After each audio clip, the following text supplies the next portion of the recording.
আসসালামু আলাইকুম everyone, welcome back to my channel Sylheti blogger and cook. আশা করি আপনারা সকলেই ভালো আছেন। আমিও আলহামদুলিল্লাহ ভালো আছি। আজকে আপনাদের সামনে নতুন আরেকটি ব্লগ নিয়ে আসলাম।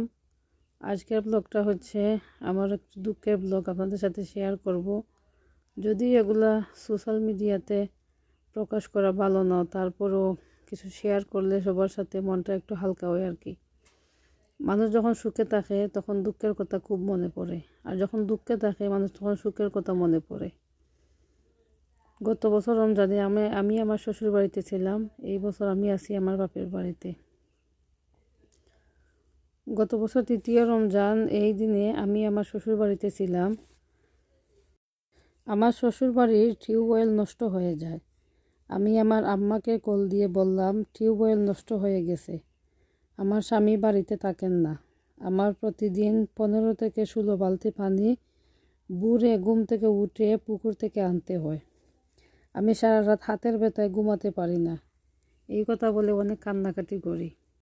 মা তো মায়ের মতো কেউ আপন হয় না, কেউ ভালোবাসে না। আমার কষ্টের কথা শোনার পর আমার আম্মা আমার ফুফাতো ভাই বোনের কাছ থেকে 50,000 টাকা ম্যানেজ করলেন এবং আমার স্বামীকে কল দিয়ে বললেন, আপনাদের কল নষ্ট হয়ে গেছে, আমি কিছু টাকা ম্যানেজ করেছি, আপনি আগামীকাল আমার মেয়েকে নিয়ে বেড়াতে আসবেন। আমার মেয়েটা বেরিয়ে যাবে এবং টাকাটা নিয়ে যাবেন। রোজার 2 দিন আগে আমাকে নিয়ে বেড়াতে আসেন। আমাকে নিয়ে একদিন থাকলেন, থেকে পরের দিন যাওয়ার সময় আমার আম্মা টাকাটা হাতে দিয়ে অনেক রিকোয়েস্ট করে বললেন ঘরে মোটর ফিট করার জন্য। পরে আমরা বাড়িতে চলে গেলাম। যাওয়ার পর আমার শ্বশুর, শাশুড়ি এবং ননদ টাকার কথা বললে তারা অনেক খুশি হয়, কারণ তারা চাইতো সবসময় আমি আমার বাপের বাড়ি থেকে যেন এটা সেটা নিয়ে যাই। তারা ছিল লোভী এবং খুবই স্বার্থপর মানুষ। কিন্তু আমার স্বামী পরের দিন মোটর লাগানোর কথা বললে তারা কেউ সম্মতি দেয়নি। তারা বলে কারেন্টের বিল বেশি আসবে, এত টাকা বিল আসলে কে বিল দেবে। আমার স্বামী বললেন আমি কারেন্টের বিল প্রতি মাসে দেব। এরপরও তারা ঝগড়া শুরু করে দেয়। আমার ননদ কিছুতেই রাজি হচ্ছে না মোটর লাগানোর জন্য। তার কথা, যদি মোটর লাগানো হয় তাহলে আমি আরামসে কাজ করতে পারবো, কারণ তারা কেউই আমার সুখ চায় না। তারা চায় না আমি শান্তিতে থাকি। এরপরের দিন তার বাবা মাদ্রাসায় চলে যান। তৃতীয় রমজানে বাড়িতে আসেন। আসার পর দেখলেন আমি পাতা দিয়ে রান্না করতেছি আর আমার চোখ দিয়ে পানি পড়তেছে। আমি একা হাতে সংসার করি আর তারা মা মেয়ে বসে বসে গল্প করে সময় কাটায়। তার বাবা এই অবস্থা দেখে বললেন, ঘরের লাকড়ি থাকতে রোজা রেখে পাতা দিয়ে কেন রান্না করাইতেছ? এই কথা বলার সাথে সাথে আমার ননদ তার বড় ভাইকে বলে উঠে, লাকড়ি কি তুই করিয়েছিস যে তোর বউ লাকড়ি দিয়ে রান্না করবে? তোর বউ তো এটা চাকরানি, চাকরানিকে চাকরানির মতো রাখতে হয়। এরপর ঘরে শুরু হয়ে যায় তুমুল ঝগড়া থামার জন্য আমি বারবার মিথ্যা কথা বলতেছিলাম। তারা আমাকে পাতা দিয়ে রান্না করতে বলেনি, আমি নিজে থেকে রান্না করতেছি। এরপরে ঝগড়া থামেনি। পাড়া প্রতিবেশী বাড়িতে জড়ো হয়ে গেছে। আমি কোনো দোষ না করেও দোষী। আমার স্বামী আমাকে খুব জোরে একটা থাপ্পড় মারলেন। আমি অনেক কান্নাকাটি করলাম, কিন্তু ঝগড়া থামেনি। ইফতারের সময় হয়ে গেছে। এই তর্ক বিতর্ক করে আমার শ্বশুর বড় একটা ডাল নিয়ে আসেন, আমার দেবর একটা কাঠের টুকরা নিয়ে আসে এবং আমার শাশুড়ি দা নিয়ে আসে।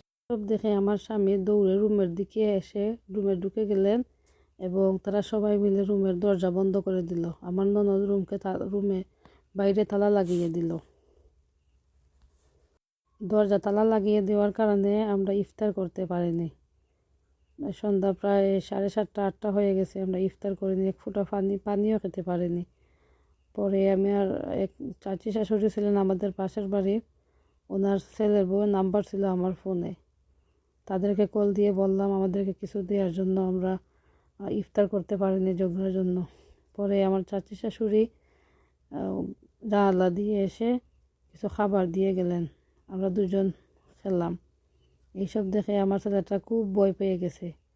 ও ভয়ে কথা বলতে পারতেছে না, খাটের এক কোনায় বসে আছে। পরে আমার স্বামী তাদের ওয়ার্ডের মেম্বারকে এবং তাদের পাড়ার যে কয়েকজন বিচারী আছেন তাদেরকে কল দিয়ে বললেন যে আমাদেরকে বাইরে থেকে তালা লাগিয়ে দিছে, আপনারা পারলে আমাদেরকে তালাটা খুলে দেন। পরে পাড়ার বিচারীরা এসে, মেম্বার এসে ঘরের তালা খুলে দেয়।